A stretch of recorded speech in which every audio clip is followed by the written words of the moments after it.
Welcome to the Terrible Podcast with your hosts from SteelersDepot.com, where you can find all your latest and greatest Steelers news. It's Dave Bryan and Alex Kozora, always lit, talking Steelers. And now, here's Dave and Alex.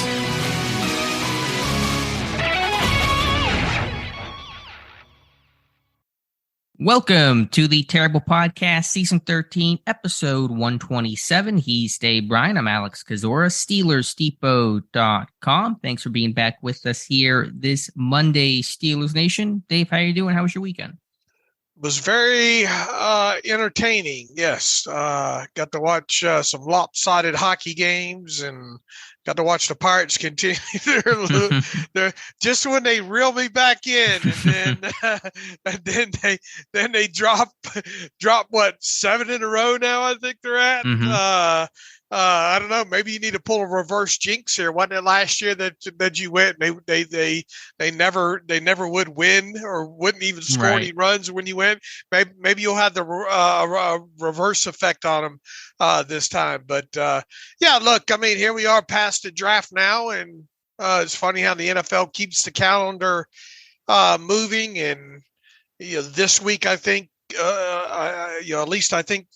The initial report is on the 11th, which I think is Thursday, when the NFL regular season schedule's supposed to drop. I know Peter King wonders if that's going to happen on time, but I would imagine that the NFL is not going to miss an opportunity to have a day this week to have all eyes on them. So it will be interesting to see if indeed that happens, and specifically the order of this, the Steelers' schedule. We've known who they're going to play for, obviously since the 2022 season ended. But there's something magical that happens when you start putting all that order together there. So we'll see. Yeah, not my favorite time of year, but the NFL calendar never sleeps, and so we'll assume it'll happen on Thursday, and leaks generally start to come out, the day before and throughout that Thursday afternoon before the actual release is announced in the evening. So we'll keep you busy and informed about the schedule news here. Dave, real quick, if you have to throw a dart right now as to who and where they will open up against. Look, that streak's got to come to an end finally, right? About week 1 at home. I think we said this last year, but the Pirates are going to be on the road around that time, right? So that was a thought. Maybe this year will finally be the year. So my bet is they'll open at home in week 1, and I'm willing to bet you're willing to go that way as well too. Who do you think they will open at home against? Who would be your best guess right now? How often do they open up against a divisional opponent? It's happened against the Browns occasionally. Yeah, not terribly often. And obviously last year they opened up against the Bengals, right? Right. I'll say it's a home opener against Cleveland. They've done that a couple times with Watson first, full season in Cleveland. I'll say at home against the Browns. I will say at home against the Titans. Any particular reason for Tennessee? Yeah, because here's what I did. I said, okay, there's no logical. You spent way too much time on this. I can already tell. there's no logical reason to this. I said, okay, let's throw out all the AFC North teams, just by chance that they don't want them opening up in division. Let's throw out all the west of the Mississippi teams. And no real reason other than just they don't want those guys to come east first week. So I eliminated by no real reason, a process of elimination, the Ravens, the Bengals, the Browns, the Cardinals. The Packers and San Francisco. So that left me with the Jaguars, 49ers, and the Titans. Well, if you look back, I think the last couple of years, I think the Jaguars and Patriots have opened up on the road, so I'm going to let them stay at home. Whereas I think the Titans the last couple of years have opened at home. So playing that meaningless game, I came away with the Titans. All right, I'll stand by my statement. You spent too much time thinking about that one. Yeah, but we'll see. I mean, they opened up against Tennessee years ago. It was like that 1911 game. Was that the Pouncey? Was it the Pouncey injury one or no? Was it? I can't remember. I just know there was an opener. I mean, they had I was at week 2. I'm stumbling right now, so I'm not quite sure. But okay, I'll go with you on the Titans. I get that. Okay, that would make for a pretty interesting matchup as well, too. I think, wouldn't it?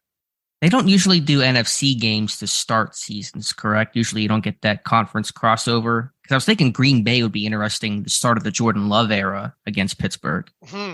Yeah, that would be interesting as well, too. I mean, I guess they played the Giants in an opener in 2020, so right. I suppose it's possible. But I'll say either Green Bay or Cleveland, but who the heck knows?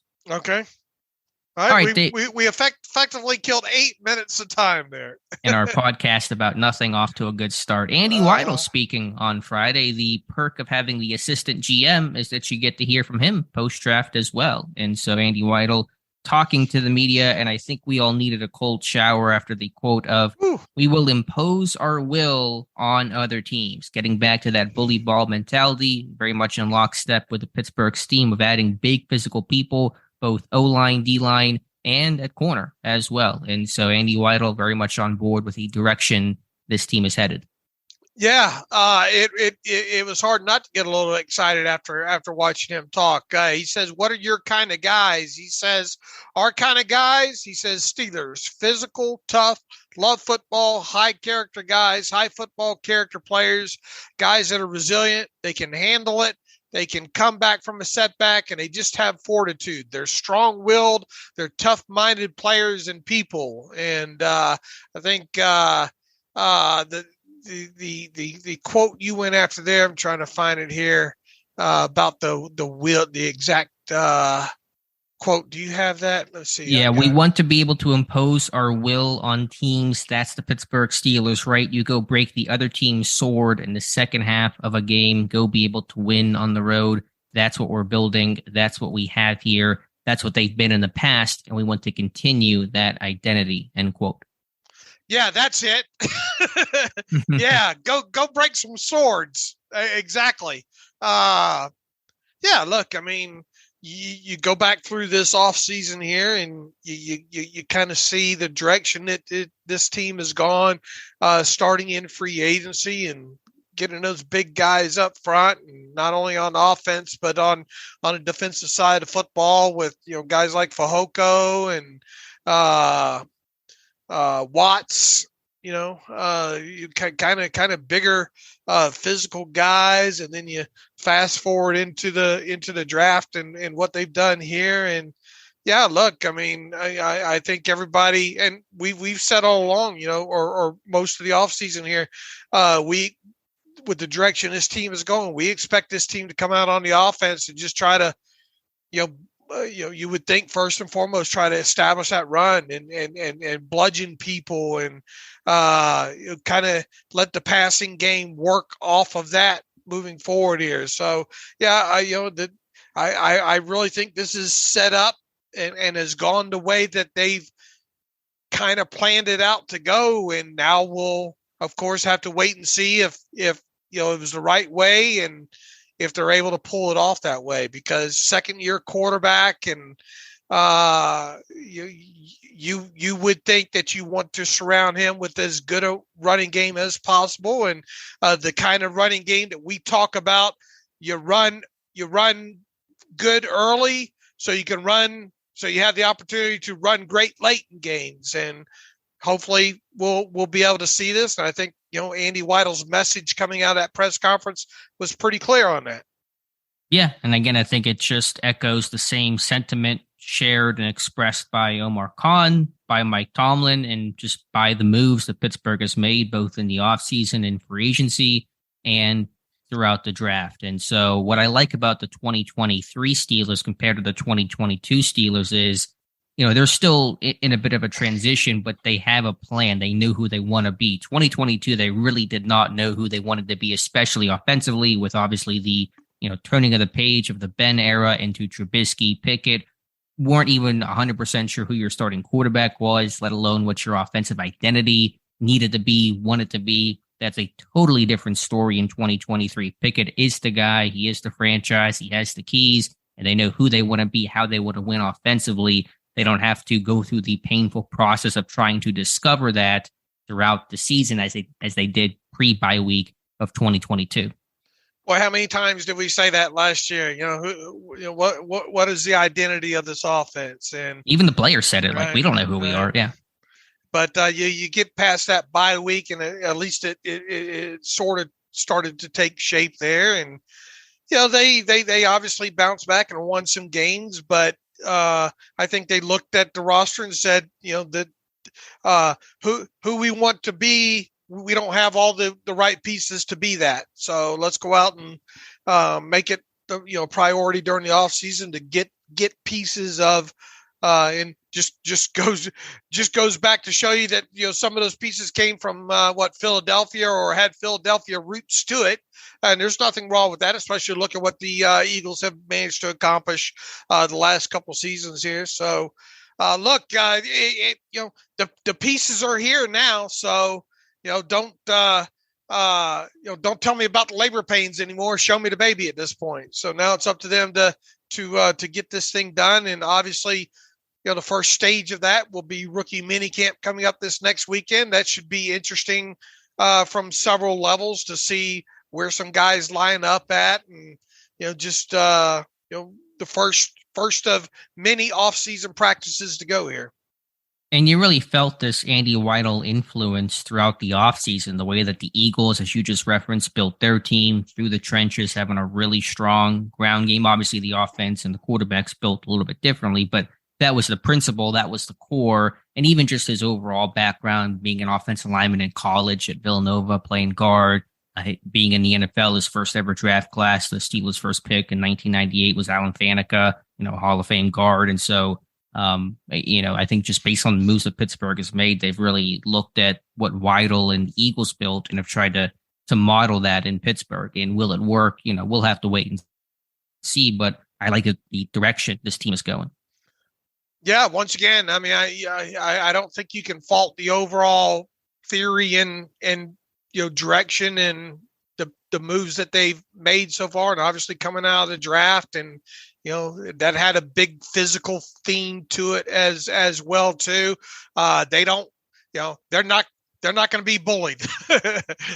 They want to be the bully now at this point. You had a good article about, expect bully ball, moving forward into 2023 here. What else about Andy kind of got you excited? What did you think about the Wisconsin connection? Yeah, with the coach there, Chris Herring or Hearing, I'm not sure on the pronunciation there, but Weidl had said that, he had a connection there with Wisconsin because Herring was the longtime Mount Lebanon head coach, which is where Weidl grew up, where his kids went to school. I believe they were coached by Herring. Now, he's no longer with Wisconsin. He just left after the 2022 season. But of course, throughout this past year, throughout the fall, Weidl said he kind of leaned on him to get insight on guys like Keanu Benton and Nick Herbig. And so obviously Pittsburgh was drafting Wisconsin guys before this class with Isaiah Lattimore, with TJ Watt, etc. But Weidl, having that connection there gives you that extra insight that maybe some other teams didn't quite have to that level, knowing somebody on the inside. Yeah, absolutely. And that look, you go back to the Senior Bowl, right? And didn't Keanu Benton say something to the line of, what was his phrasing that he used? Yeah, Benton told us that the Steelers told him that he was on their radar. That was on their radar was the quote. Now, some will say, I wonder how many players would say something like that, but it stuck out at the time, Sure, for us, at least kind of diving into the draft process. Obviously, right. Benton was watched throughout the year, and I believe Weidl referenced going to one of those games. And I'm sure they had other scouts there throughout the year on practices and on Saturday. So it's not like they first discovered Keanu Benton at the Senior Bowl, far from it. But all those things layer in terms of watching him there, seeing him there, having the inside connection with one of the coaches. Watching him play, watching the All-22. You put those all things together, and that creates the profile and the report on the player that makes you feel really comfortable with the guy. And again, I think just projecting Wisconsin defensive players to Pittsburgh scheme, because there's so much overlap, being odd fronts, having similar philosophies in terms of run stunts and blitzes and the calls that they make, makes that projection a bit easier in a still otherwise muddy and difficult process to project. Anytime you can make that a bit cleaner, you're pretty intrigued by it. What did you think about his thoughts on Benton, based on, kind of the struggles on tape against Ohio State, but how what they saw at the Senior Bowl with his pass rush ability and all like that really solidified it for him. Yeah, I see that on tape. He's going to be a nose tackle to start, the Steelers said, but he's not just a run stuffer that's going to take on double teams and free up the linebackers. I think he can do that with better technique, but he's somebody that can rush the passer as well. I'll have a video Tuesday that kind of breaks down one trait I like about each of the 7 Steelers draft picks. And with Benton, I said the quick hands, and I think the athletic profile for how big he is, how big that lower half is, some of the hip and ankle flexibility that he has in this game to corner and finish and rush the passer, combined with those active quick hands and string together moves, makes him more than just a pure run stuffing nose tackle that gives you pass rush value, that gives you sub package rotational value. And so I think you saw that in some of those 1v1 moments at the Senior Bowl to kind of just get a feel for, okay, this guy's a pass rusher, is quick off the football, and some of those more focused type drills. So yeah, I think it's a really good opportunity to watch those guys 1v1 against, the top talent in this draft class. That's what the Senior Bowl certainly provides. And that's why we pay a lot of attention to that. And we remind people annually, especially once you get past the first couple. How many underclassmen did they take past the second round? It's a good question. Was Washington an underclassman? Did he declare? I think because he wasn't at the Senior Bowl, was he? Right, he wasn't at any of these. I'm going to have to pull events. Up. It's been a while since I've looked back at my master, because I make sure to notate in there on the he did declare, combine. But I don't know if that's one of those senior, because you got the super senior thing still that you have to be careful of. But I believe he was an underclassman. I think he was a 3-year guy at Georgia, maybe redshirt junior. I have him listed as an underclassman for what is so. Okay. I believe you. For there, and let's see, cornerback, obviously. Trice, I'm pretty sure wasn't, and Anderson, I'm sure did not declare. So probably in Herbig wasn't. So just Washington and Broderick Jones. Yeah, that's why going back to pay attention to those all-star games, right? Especially when you're trying to put your mock together and things related to that kind of stuff. All right, what did you think about? We continue there continue to be asked about Herbig and whether or not he's an outside or inside guy, and they're keeping this pretty vanilla with him. Yeah, I mean, there wasn't anything new that Weidl added. He just kind of reiterated what Kahn had said about, he might play inside and outside. There's some flexibility there. So again, we'll get eyes, and hopefully maybe some reports will come out during the spring, but certainly once camp hits in late July, we'll be out there in person and can really chart and map those things out. So I imagine they're going to try to use him at both to kind of see where he fits best before maybe trying to peg him in one particular position. All right. Anything else from Andy Weidl stick out to you? Yeah, I thought his comments about, I want to get your take on the type of corners his team is looking for. We talk about the physicality, O-line, D-line, when the point of attack, but how about a quarterback getting those 2 big long corners in Joey Porter Jr. and Corey Trice Jr.? And he talked about, Weidl did, saying, quote, "We're aware of the other players that we have in our division, the receivers that we have to defend against. And I think with Corey and with Joey, speed and length can shrink the field of an offense, and these guys have speed and they have length." And so I think about, Jamar Chase. I think about T. Higgins. How do you defend some of these big guys? And I think having that size and length and the ability to kind of leverage, these guys and maybe push them to the sideline is going to help and just disrupt timing of routes. Because again, so much of the modern NFL passing game is based on, timing and rhythm, and ball comes out in 2.5 seconds. And if they can't, if the timing is thrown off by a good jam and a receiver who can't stem his route properly off the line, then that pass rush is going to get home that much more effectively. So you're seeing that type that Indianapolis has looked towards, Seattle has looked towards those big long corners that hopefully can reroute at the line, and that's rushing coverage going together. I'm fully on board with that. I don't think we're going to see a ton of cover 3. Yeah, probably a little bit not the old school Dick LeBeau fire zone. Right. And look, Russian coverage does, and I think you hit on something really good there. The more often you can disrupt, the overall timing on the play, whether it be a jam and make a receiver have to dance a little bit more at the line of scrimmage to get off and get around, press type situations, and give guys like TJ Watt and Alex Highsmith, another 3/4 of a second maybe to impact, the pocket. I think all that adds up. And look, the other teams made to make plays too, right? And sure. But within that, look, once again, this goes back to the identity I think this team wants to have. And I think they've made it very, very clear. They want to be the aggressor here. They want to play, a level of bully ball on both sides of the football.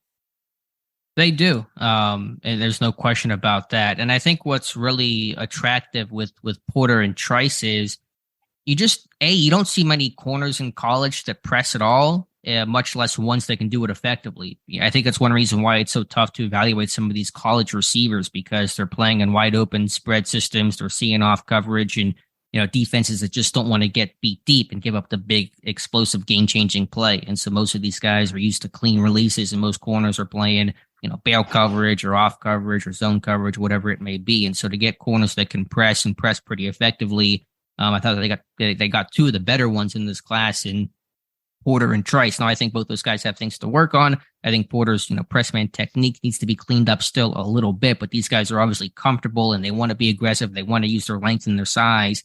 And you don't see a lot of college corners that are comfortable doing that type of stuff. And so to get both of those guys, I think is really intriguing watching their careers going forward. Yeah, and with a guy with Porter, obviously where he's drafted, you would expect him to get on the field sooner rather than later. And, a lot of attention will be on throughout the rest of his offseason. Can he crack that lineup by week 1 and be a starter on one side? Obviously the real wild card here, and it's quite a lottery ticket if it comes through for you, is a guy like Corey Trice Jr. There's obvious reasons why he, fell as far as he did. Maybe it is medical problems. Maybe it is some teams maybe had him viewed as a potential move to safety type guy. But the Steelers have made it clear that they think he can be a cornerback and a cornerback in their system. And it just, your mind races to think. Imagine if they do hit on both of these guys. And right out of the chute at that. Now, obviously, I think it would take a lot for a guy like Corey Trice to get on the field come week 1. But what if through the natural materialization of the season, and how many times have we talked this offseason about what does the future hold at the cornerback position past this year when you talk about guys under contract, right?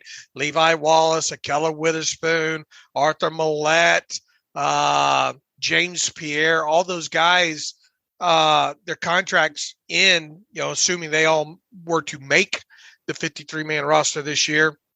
There's no guarantee that happens, but they all their contracts are up after this year. What does the future of the secondary look like past 2023? And within that, obviously the hope is that Porter gets into the starting lineup sooner rather than later. And what if, it's a huge what if, but what if Trice can as well too, and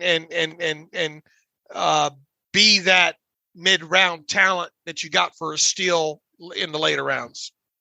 Yeah, that's the thing I have to keep reminding myself of. Obviously, when we think 7th round pick, we think, well, this guy's probably going to need some time. You don't really want him making an impact right away. But we know the tape was better than 7th round by far. I think, again, late day 2 type of tape this guy had. And so while there's going to be, guys in front of him and Peterson, Wallace, and Porter before Trice could play, this guy has talent where he could play earlier than most 7th-round picks because he's not your typical 7th-round selection. I saw a comparison, and at first I kind of bristled at it, but the more I thought about it, the more I can understand it. We wrote about this the other day about a comp between Trice and Cortez Allen, and at first I thought, how good was really Cortez Allen? Is that the guy that you want to be? But Allen was sometimes used as that sort of tight end matchup on Gronk and trying to be that tight end, not a racer necessarily, but just that answer to it.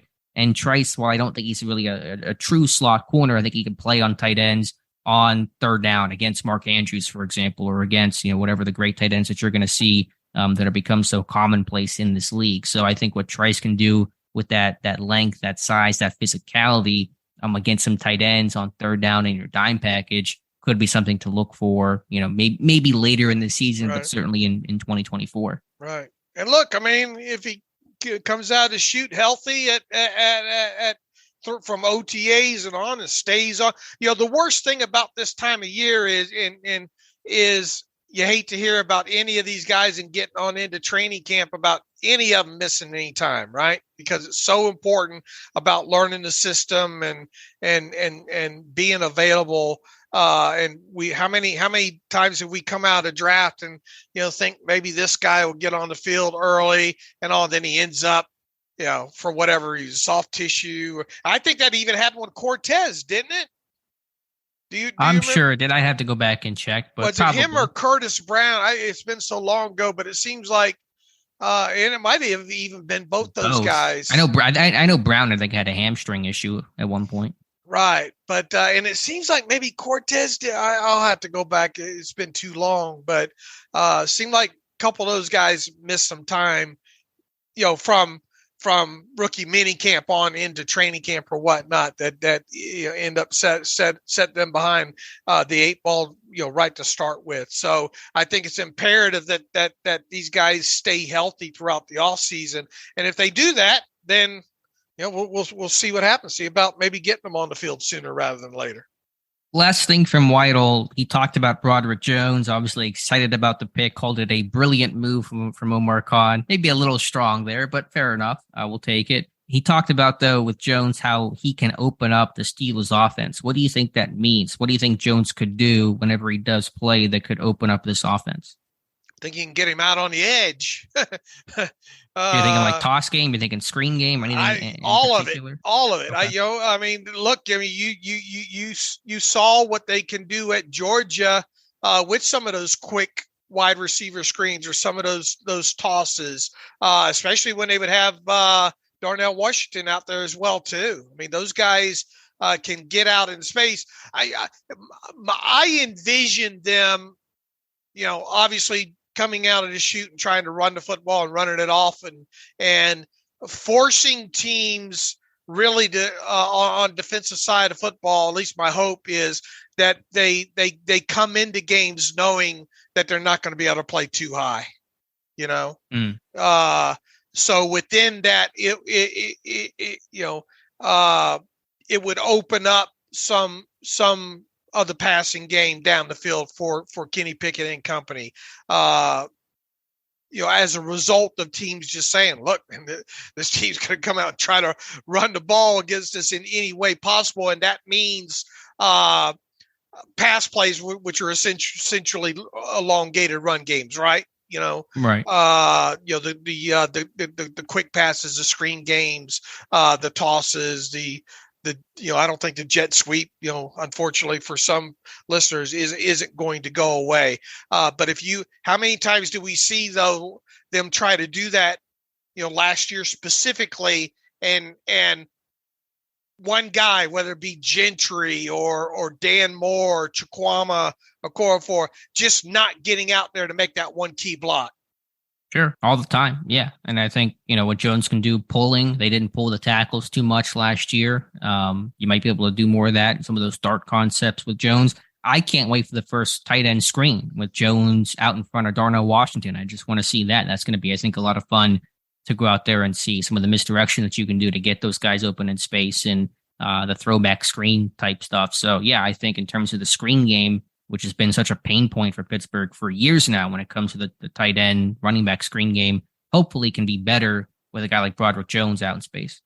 And I'm trying to go back through my head. I mean, probably 5 or 6 instances right off the top of my head. Can I remember last year? Man, did this elongated run game, meaning quick pass or whatnot, that could have busted for an explosive play had they got this one block. Mm-hmm. It is all about that too. If things are blocked up perfectly on plays, a lot of them are designed to go 20 yards, right? Yeah, you don't design, plays where you get 3 yards if it all goes perfect. So obviously, a seal here. And I want to see a lot of that. Yeah, and a lot of alleys that get created off those seals. And yeah, I mean, everything looks good on the whiteboard until they get it out on the field, and you need the guys that can actually execute that. So, I think that was interesting comment there. I want to see how that manifests itself in this Canada-based offense, but certainly to get that really hyper-athletic left tackle is something Pittsburgh's not had in quite some time. If we get to week 1, is it disappointing if Broderick's not the week 1 left tackle? To a degree, because you always want your first-round guys to be on the field, right away. But I also understand this guy's pretty raw, and there's going to be work in his game. It's not always going to look as pretty, and there's going to be probably some days in camp or a preseason game where you sit there and say, yeah, man, this guy, he looks a little bit rougher than we thought. And I think Dan Moore is going to present a good challenge, being a veteran guy that's played 33 games the last 2 seasons, or 34, whatever it is. And so I don't want to assume that Jones will just waltz in and be handed anything, but obviously, with that skill set that Jones has, you want to see this guy out there sooner than later. Who got you more fired up these last several days, Kahn or Weidl? I think Weidl, just when you say we want to impose our will. I mean, Kahn's breaking swords, baby. Breaking swords. Yeah, I'm not even sure what that means, but I'll take it. I mean, it just all sounds good on a. It sounds medieval, doesn't it? I like that. Yeah, it really does. So I think Weidl, but it's all exciting, and obviously get him on the field, and you really just can't wait to see these guys in action, which will start this weekend. All right. One other quick note is, speaking of this weekend, the Steelers minicamp tryout list has grown a little bit. Still don't know the full list. It's probably going to be 10 or 15 names that appear this weekend that we're not currently aware of. I think the most interesting name that will be in minicamp this weekend on a tryout basis is Gabe Oladipo from Texas Tech, a defensive lineman. And on the surface, okay, defensive lineman from Texas Tech. What's so special about that? This guy has not played in a game since high school. He was a track and field guy in disc throwing, and I think some of the other, throwing. I'm not too knowledgeable here about this too much, but weight throwing competitions. And he was doing that at Texas Tech until 2022, then went back out for the football team, was on the team, but only practiced all year, never actually appeared in a game. So really interesting story here. Gabe Oladipo, really strong. I think he benched 29 at his pro day, had good testing, ran a sub 5-second 40. So he's a good athlete, obviously, with I'm looking at his photo, just like a massive, upper half with all the throwing that he's done. But one of the more interesting names, a guy has not played in a game since high school, will be in a NFL rookie minicamp this weekend. A guy that would probably do good in the Kozora toss, right? I think he has the record there. Yeah, it's him, and then the freshman year bully, I think, is in second place in the Kozora toss. So yeah, there you go. I would. That's interesting. I would look at this as the old no stone left unturned category. Height, weight, speed. You want a chance to play football and let us get a look at you. Come on in.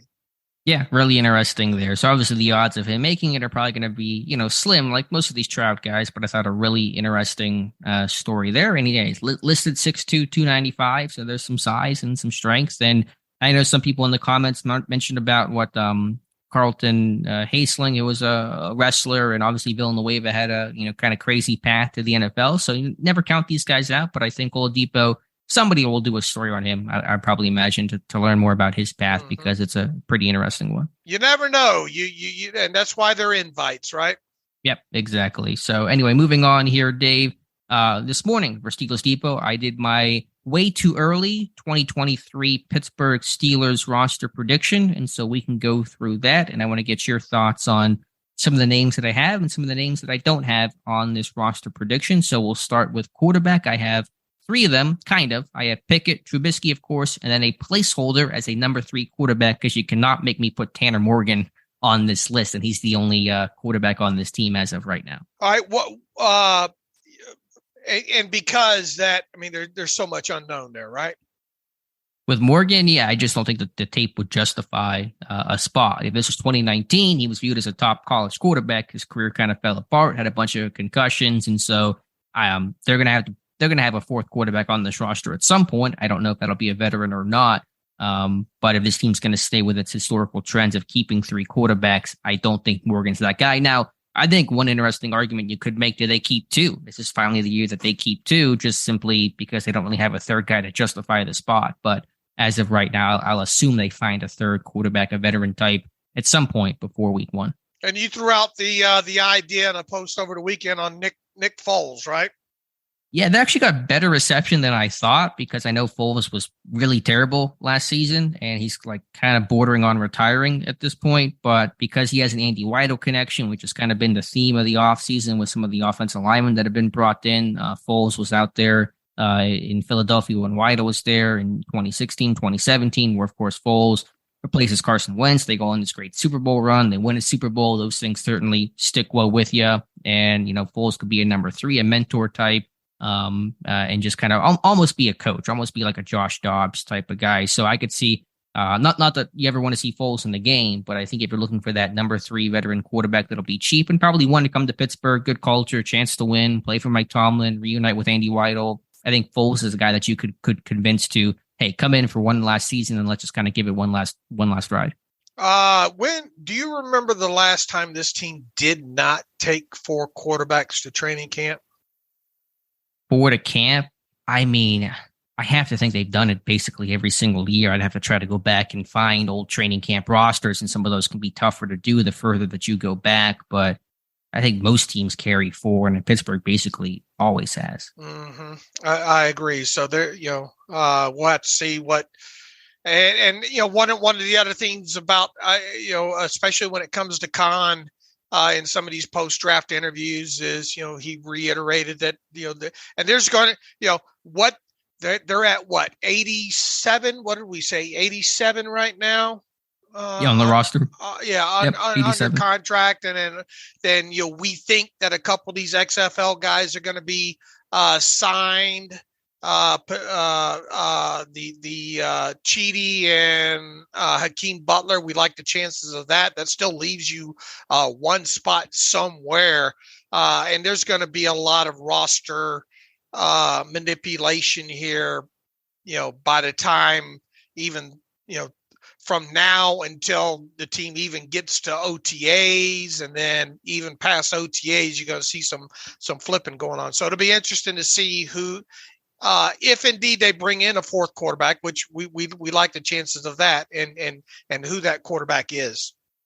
Yeah, there's going to be a 4th quarterback this weekend in Hunter Johnson, who we mentioned, I believe, last week, the former 5-star recruit out of high school that did not have a good college career, went to Clemson, then Northwestern, then back to Clemson, threw 6 passes last year. So he's an option to be signed, but obviously not somebody that I would consider putting on a 53-man roster right now. Yeah, and I understand. I guess where I'm going here is I understand why you kind of left that a quarterback to be named later.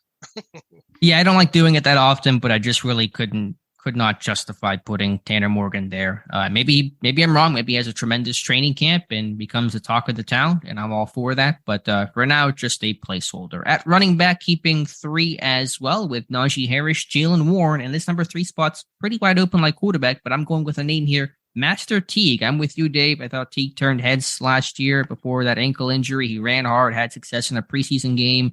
If he can show some special teams value, he's got a shot to make this team. I think the fact that, he according to you, he came out and had a good couple of days of camp, and then obviously got hurt and had, rarely do you see these bottom of the, especially at the running back position, bottom of the depth chart guys that get hurt like he did. And in other words, they don't usually circle back. Right. And he did.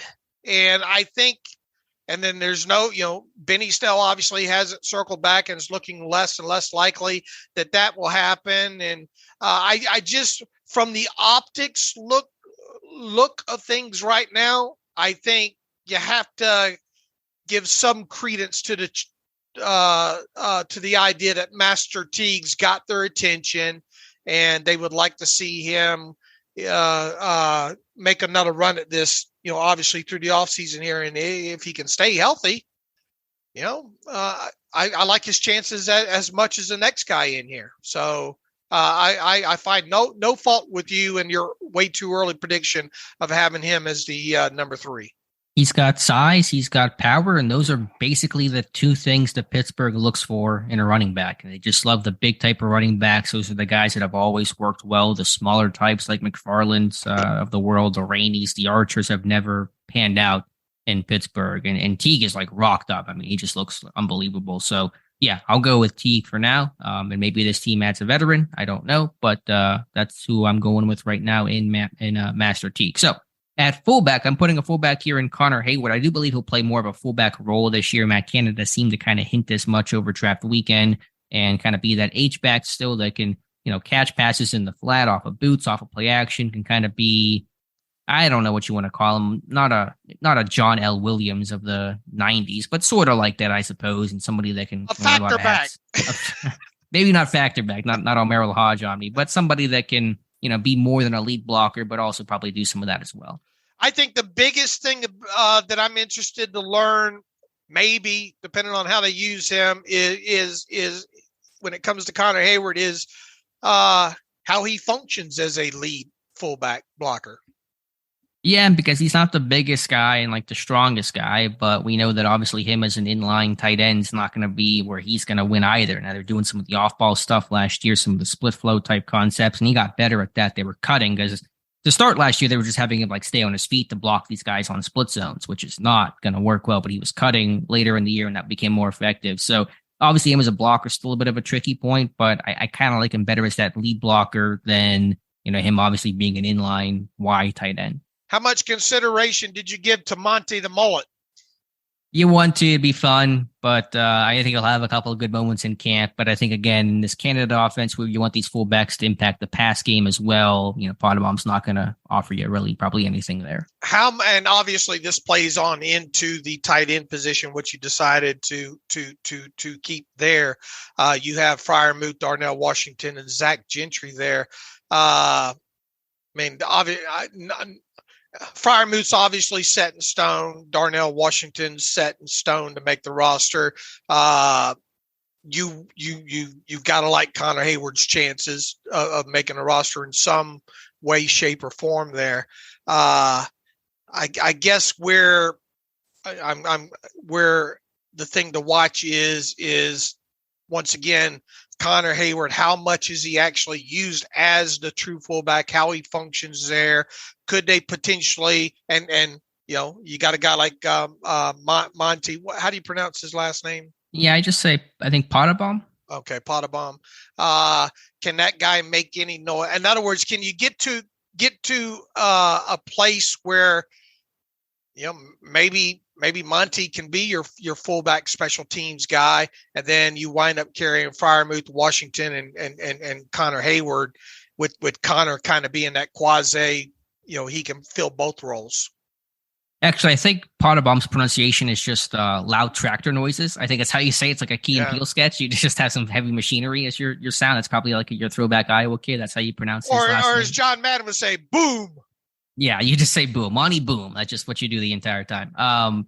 Yeah, I mean, what I want here, keeping you could put Hayward as a tight end in that bucket, and that's fine. I don't really care. I think he's going to be used in a variety of ways, not just as a tight end, not just as a fullback, but you're going to keep 4 tight ends / fullbacks, which is what you had last year with Derek Watt, and then Hayward, Freiermuth, and Gentry. Gentry may not even be active on game day, but if you want to be the bully ball type of team with the big people up front, then you're going to keep Gentry, and if you don't keep Gentry, and you're going to keep 4 of the fullbacks / tight ends, then who else are you going to put on there? You could put Monty, I guess. There's Rodney Williams, who's really more of a wide receiver type of tight end than a blocker. So that's why I went, with Washington and Gentry. All right, I got you. All right, wide receivers. Interesting. Yep, the 6 here, Deontay Johnson, George Pickens, Allen Robinson, Calvin Austin III, Miles Boykin, and Anthony Miller. Miller was my 53rd and final player to put on this list. I think the top 5 I mentioned are pretty set in stone in terms of making this team. Even Boykin, just because of I think, clear special teams value that he's going to offer. Miller, there's some versatility there. If he can stay healthy, I think he'll make some plays. Another veteran type of guy in that room, but Miller was the guy that you could probably sub out for somebody else. Yeah, it'll be interesting. I would think, and it'd be interesting, to earmark this and come back to it later. But I'm with you to the fact that it feels as long as and it's once again, these things have a way of working themselves out, unfortunately. But assuming all these guys stay healthy, I would at least pencil in Johnson, George Pickens, Allen Robinson, Calvin Austin III, and Miles Boykin. And Miles Boykin primarily because he's such a damn good gunner, special teams player. Then it becomes a question of A, do you keep 6 in total? And B, who is that 6th?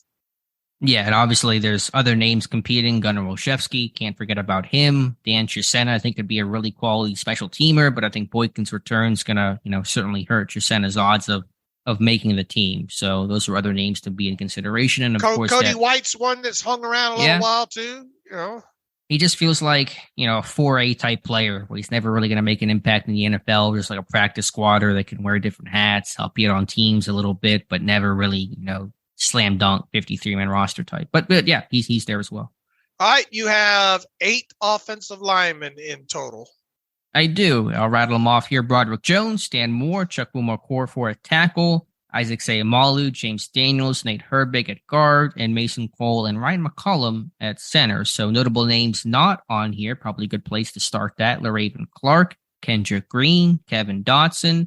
I have Dotson. I'll assume he gets traded at some point in late camp for a day 3, 5th or 6th round pick in 2024. Kendrick Green, obviously on his way out. I'll say that Clark doesn't make it because you draft Broderick Jones. And I think McCollum, interesting guy that we should talk about more. He's got some NFL experience. He's played center. He's played guard. He has length. He has size. I could see McCollum with a full year in Pittsburgh kind of having a pretty good training camp. All right. If you were to keep one more. I mean, obviously, if you told me that they couldn't trade Dotson, do you still keep him?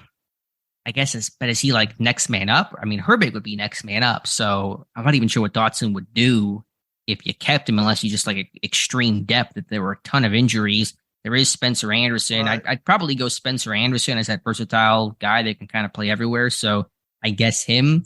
But I wanted at least one draft pick to not make it, just so it didn't feel like every single draft pick makes it, because typically not all of them do. Right.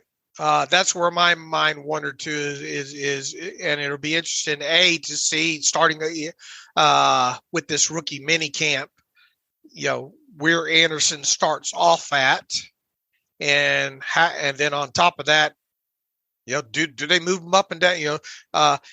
Will he be advanced enough to right out of the chute and on into OTAs move around quite a bit? And then obviously, how does he play? Yeah, I think they will, if you're drafting him to be versatile, start that versatility immediately. I know there's some inkling to let's get him in the one position before we start overwhelming him with different positions and techniques and coaching points. But I mean, he's probably a pretty smart guy to play all 5 spots. So I want him to start showing that versatility sooner than later. It's rude to say this because you hate to say that you're rooting against any one particular guy, but when it comes to LaRaven Clark, that's a Trent Scott guy. I mean, hopefully they can get around having to keep LaRaven Clark. Yeah, at this point, he's now your number 4 tackle. I mean, obviously, whoever is not your starter between Jones and Moore becomes your swing guy, and so. Clark could try to bring value as a tackle eligible, which is what Scott did last year. Clark did some in Tennessee this year, but you could put Moore or Jones out there to be that guy, and that would be just fine. All right.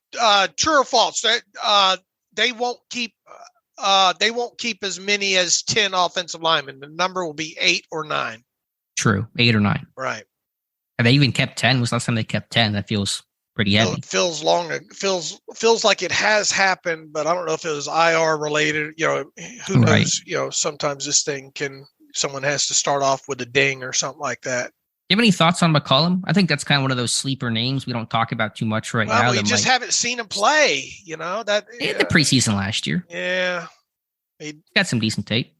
All right. I mean, look, if there's one position I think, depth wise, where they could use a veteran, it would be backup center, and I think I've kind of I wrote about that recently as well too. Sure.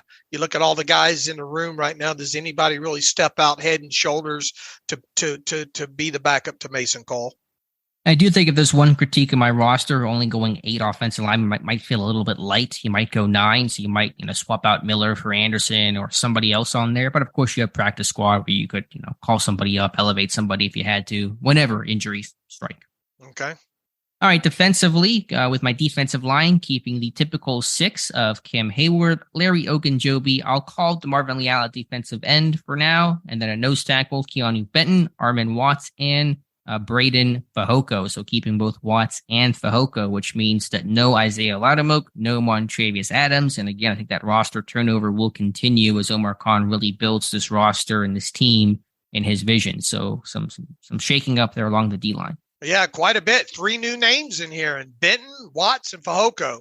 And then we're still wondering what's going to happen with Leal. I think he is too. He's probably wondering what Pittsburgh's going to do with him. Yeah, I know. I didn't necessarily expect to keep both Watts and Fehoko initially, but when I kind of sat down and thought about it, with Montravius Adams, this team brought in 3 nose tackles over the last month, basically, 6 weeks. What does that say about Montravius Adams when they're bringing in 3 nose tackles behind you? Mm-hmm. Probably doesn't say anything that good, and you save a little bit of salary at least by dumping him. All right, I get it.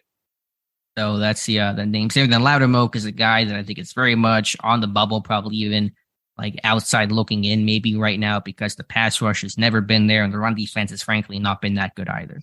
Okay. All right. Edge. At edge rusher, your favorite position, keeping 5, TJ Watt, Alex Highsmith. I'll call Nick Herbig an edge because I guess it's going to at least be partially his role. Quincy Roche and David Perales, putting a UDFA on there from Fresno State. There's always like one undrafted pass rusher that has a great camp in Pittsburgh, whether it's Ola Adaney, Tuzar Skipper, Jameer Jones, and I'll say Perales, who made a ton of splash plays in college, just lacks some size, is going to be the next in that line of names. All right. We'll play this into because we're trying to mix in guys that they might add to the roster moving forward here. And PFF had a interesting kind of, I guess, dart throw, if you will, of they went around the league and got guys still unsigned who would fit different places there, and they had I thought it was a pretty deep, and I say this because I thought Kyle Van Noy made more than he made last year, but he made under, I think, $2.5 million last year with the Chargers. And you go back and you look at what, even though he's on up there in age, 32, I think, or right around in there. And you look what this guy's been able to do the last, I think, 5 seasons alone and playing around, I think, a minimum of like 700 defensive snaps over the course of the last 5 seasons. And I think he's averaged 5.25 sacks over the last 5 seasons on top of it. Obviously Father Time is neck and neck with him at this point. But when you go back and you look at what he did last year with the Chargers and at the point of his career, what is he worth right now? They could easily afford Kyle Van Noy at the salary he made last year, even slightly higher. If it got up to, like, let's say $2.5 million with him, he's got some versatility, a little bit of versatility to him too. I guess, long story short, would that be an awful ad at $2.5 million of Kyle Van Noy? No, I don't think it would be. And I'm just looking at his numbers. I think, what did you say the average was? Like 5.25 sacks, I think, over the course. I think I wrote over the course of the last 5 years, and I think he's averaged a minimum of 700 something defensive snaps played. Now, I don't think you want to get in a situation where you have to play him 700 and something snaps, but if you could keep that number around 400, 450, I think would be more ideal, because that would have mean, and let's assume that injuries don't happen ahead of them.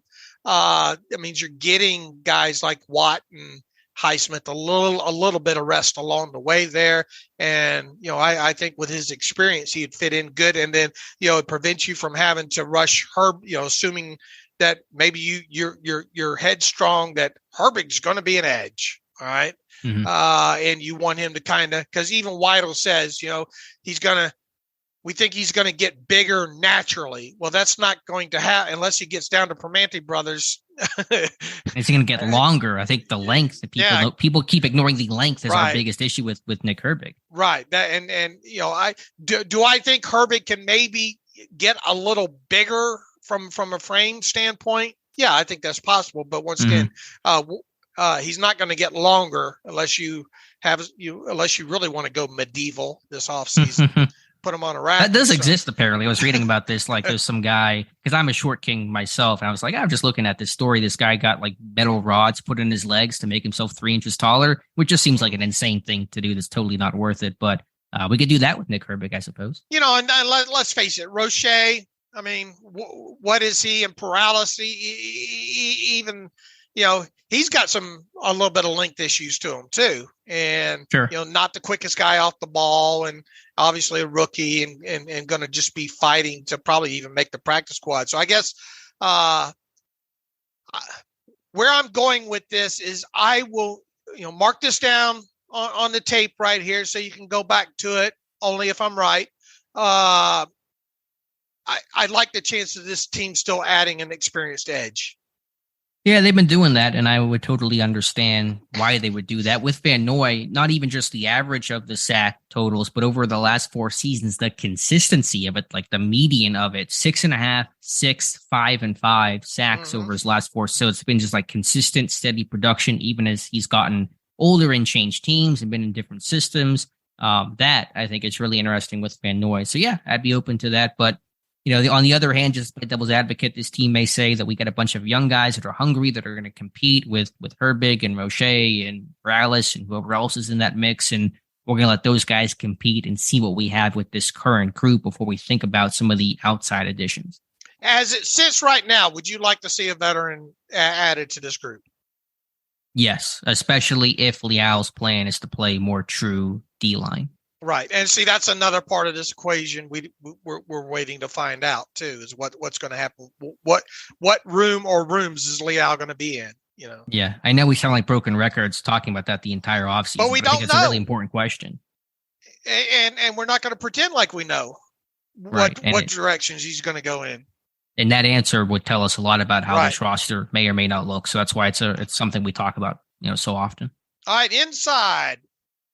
When you look at it, it looks a little thinner than you kind of realize, but the 4 I'm keeping here are Cole Holcomb, Mark Robinson, Landon Roberts, and Tanner Muse. Muse primarily for special teams. That's it. That's the group right now. I think Herbig could play some off ball, and I noted on here that I think Robinson will be the week 1 starter. I know Roberts was signed, and he had the 2-year deal with not for a ton of money, but more than what Robinson is making.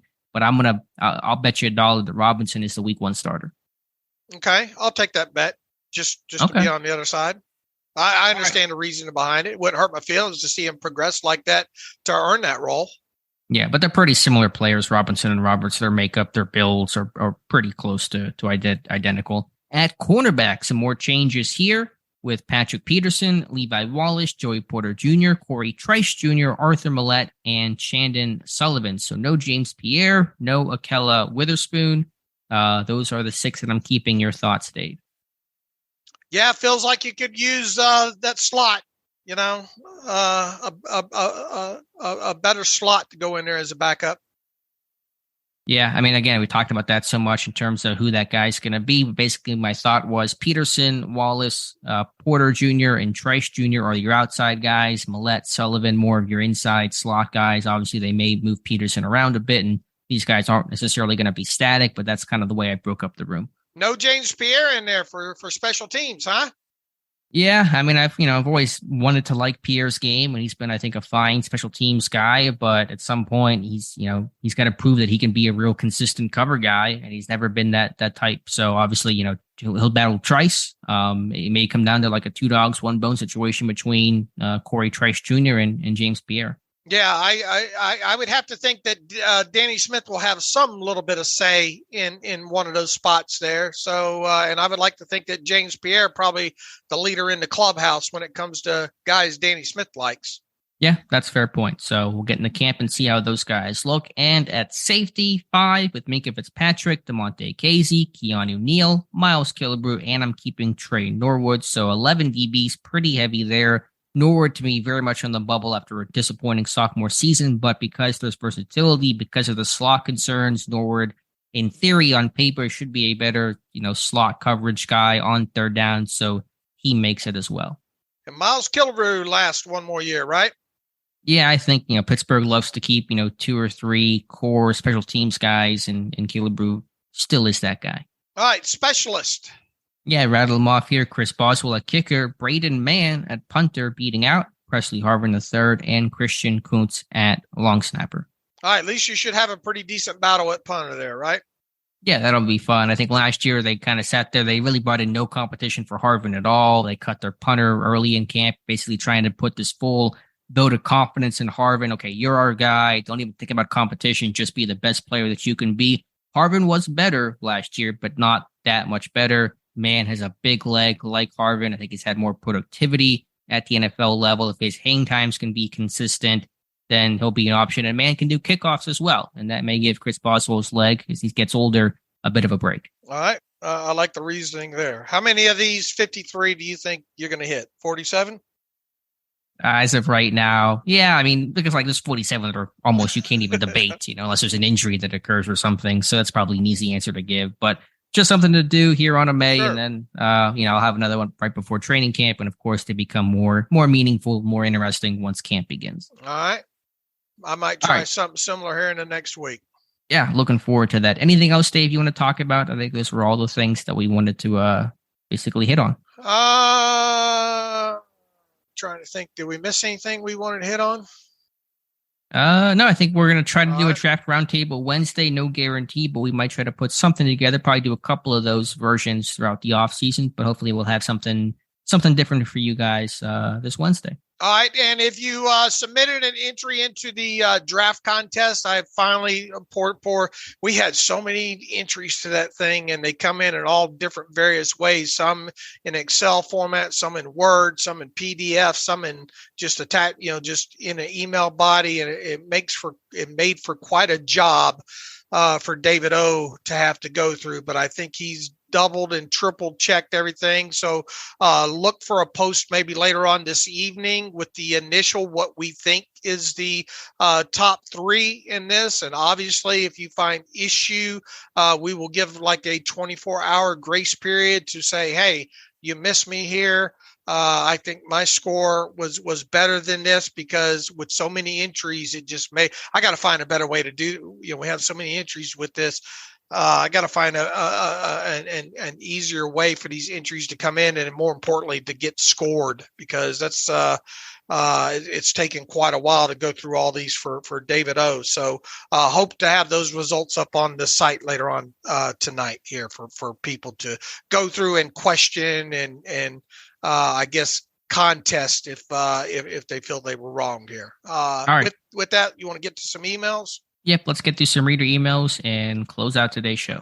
All right. Mark Miller writes in, cap help. Now that we are past the draft, Dave, could you give a brief explanation of what is the benefit to a player for agreeing to a contract restructure, and are there any negative aspects for them? More importantly, what is the negative side to the team? He says, I see teams like the Browns giving a massive contract to Watson, and before they suffer from the cap hit, they just restructure. I know the cap is fluid, but it seems like they can just continue to kick the can down the road without any consequences. I know you talked about this in the past, but I just don't understand. Now the Ravens have done the same, and the Bengals are next. He says, I want to see them all have to make sacrifices for these contract decisions. Please tell me it's coming, he says. Look, I'll just start back. Remember back when the Steelers had Ben Roethlisberger under those franchise quarterback numbers, and how they had to keep restructuring him, and it's really not any different. As far as the negatives to a contract restructure, first you got to look at, I think, at the positives of it. The positive is you get the instant cap relief in that initial year. The negatives related to it are obviously you are kicking, so to speak, the can down the road. But within that, as far as a negative related to a player, I mean, I suppose, and I don't know all the tax laws and all like that, but I mean, I wouldn't think that they're significant. If anything, if I'm a player and I get my contract restructure, it kind of ties me to the team a little bit, at least, for the next year. It makes me a little bit harder to cut in let's say the next 2 years, because you don't want to have the can kicked and the player not standing beside the can, if that makes sense there. Mm-hmm. And look, I mean, you're already talking about, as part of restructure, you're talking about money a player was already going to get in that initial year anyway, and he's still getting that money. It's just how it's allocated from a cap standpoint there.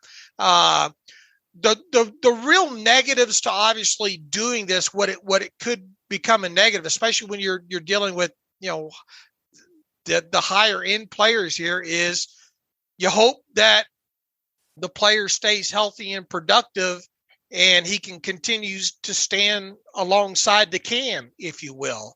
Where you get into trouble is when you're dealing with situations where, I don't know, let's go back a couple of years ago with, I don't know, Willie Colon, and I mean, even Stephon Tuitt most recently, where you restructure the contract and then you end up having, for whatever reason, to part ways with the player there. The same obviously goes with a quarterback. You're betting that, you'll at least make it to the balloon note, the final year of that, where you can make a decision to get out from underneath of it, especially when you're dealing with some of these guaranteed, look at Lamar Jackson's contract that ended up being, once again, a series of option years that are guaranteed along in there. So, the negative with this, because, you do have cap escalation as well, too, what you think the cap's going to go up to help offset, some of this kicking the can down the road and all like that. I mean, the real negative here is that it's a gamble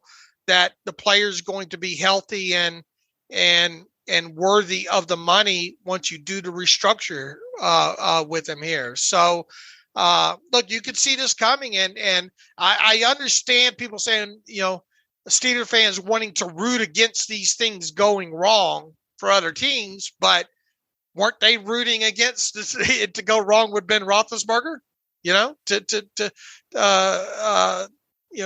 To some degree. Yeah, I guess I'm trying to think back to then. Obviously, there's a lot of layers with all of this stuff that you're trying to obviously explain right now. Look, it makes it hyper when you have multiple high dollar guys on your roster and you're having to restructure a couple of them and all. In my mind, it really makes it, especially when you're dealing with a franchise quarterback here, it makes it imperative that you really do good in the drafts, especially with your first 3 or 4 picks, right? You really want to hit on these guys, because obviously with their rookie contracts, you don't have to worry about A, replacing those guys, and B, replacing those guys with guys that make more money. On top of it there. So it is a big, hopefully I explained that a little bit more than briefly, but, negative side for the player, I don't see a big negative at all, unless, something related to taxes or something like that for a player to actually restructure. And when it comes to the team, you're betting that he's going to be able to be there standing next to his can. I like the phrasing there. Yeah. I'm with you overall. I don't really have a whole lot more to add, but I think you explained it well. Let's see here. Hey, so real quick, somebody just asked, and this is a very random, and I'm not trying to tease anything here, but somebody had asked me, hypothetically, if Stephon Tuitt were to unretire and want to come back and play football again, what would be any sort of salary cap implications for that? Does that change anything on Pittsburgh's end? Well, they've already let's see, where's the dead money sit with him right now? I mean, I guess his contract, I guess, is just like tolling in terms of the base salary, right? So it would just I would think it would toll. I think this is the final year. They're eating $4.755 million in dead money, and that does not become undead either. Right. So the $4.755 million in 2023 would stay. I would imagine that you would be dealing with a toll aspect of the of the contract year from where he left off at there. So 2022 base salary, right? I guess it would be. Is that when he's officially retired? Yeah, and I would have to. I'm gonna have to look on the sheet of if he even has officially. Do we remember if he officially retired or not? I can't remember. I don't know if he filed the paperwork or not. I'd have to go back. I imagine that he did. I guess he didn't have, there's nothing that says he has to, but I guess if you want to start potentially getting a pension and all those benefits, I think you have to submit your paperwork, and then it's X amount of time after that paperwork has been filed. So I don't know for sure on that. I know it's a very random thing. Just I had a Twitter follower asked me that. I did not really have a good answer other than to say that Pittsburgh still retains his rights. Of course, if you did want to unretire, he's not a free agent. But I didn't know how that might work from a salary cap implication standpoint. And again, there's no evidence that Tuitt wants to do this. It's just somebody just asking me as a hypothetical out of the blue. But I thought it was an interesting question. I wanted to get your thoughts on briefly. All right, here's the last transaction with him, and it happened on August. This is according to the NFL database here. I believe the last transaction with him was on June the 2nd. Remember that they had to wait to get past, I think, the whole June 1st thing here. Mm-hmm. It was him being placed on the reserve retired list. So he did file his paperwork. I mean, does that mean that? I don't know if that's the same as officially retiring, just that he's been placed on the reserve retired list. So okay. He's on a list, so he would have to be removed from the reserve. In other words, they own his rights right now. Sure. Still. So sure. No other team can come in and say, hey, Stefan, you want to come out, you want to play for us, because then you'd have the whole tampering. Right. And Jim Irsay will tweet at you about it. I think that's what happens there. So I think he would have to be removed from the reserve retired list. And then I would imagine it would toll back to his last year. Okay. And then you have to figure out if you can handle that, right, contractually. And I imagine whatever his base salary was a fairly large number. I don't know the exact number, but wasn't it around 11 million or so, something like that? Probably. So I can't remember. I wonder how that, I mean, you sit there and how do you handle that as a team? You sit there and say, well, we didn't really account for this to it. I wonder how you handle that as an organization. Well, you'd either have to, if he was dead set on making that kind of money, then you'd probably have to think about restructuring it. They're not going to, I would think that they wouldn't do that, Right. Anyway, I don't mean to take it down the rabbit hole. Yeah. Just wanted to answer that thought. I mean, it's a good question, I suppose, for the old hypothetical crew and all like that. But I would imagine it would toll because the contract's still technically intact. He hasn't been cut, Right. Yeah, I knew it would toll. I just didn't know how the salary aspect. You just, okay, well, it's back on your cap. If you want to bring him back, I guess you have to figure it out from there. Right. Now, obviously, you wouldn't have the proration because you already ate the proration. Yeah, but you'd have the base salary to account for. Right. Well, within that, I don't think we had a busy week in the email machine here overall. So I think that's a good stopping point for us then. All right, we'll come back Wednesday, hopefully with some sort of draft roundtable. I'm not entirely sure who it'll be. I know Jonathan Heitrader's on vacation right now, so he won't be part of this week's roundtable, but I'm sure we'll do, at least one more if we do one at all on Wednesday. So we'll come back and see what we have for you guys. All right, and let's see, no last week was a YouTube live stream, so no YouTube Correct. live stream, right? Okay. Correct. All right. Let's see. You can follow me on Twitter at Steelers Depot. Follow Alex on Twitter at Alex_Kozora. Follow the show at Terrible Podcast. Email the show, theterriblepodcast@gmail.com. If you like what we do and want to donate to the cause, go to SteelersDepot.com. Hit the donate button up right navigational bar. Also, if you'd like an ad-free version of the site, SteelersDepot.com. Hit the ad-free button up right navigational bar and follow the directions that way. So until Wednesday, as always, thanks for listening to the Terrible Podcast with Dave and Alex.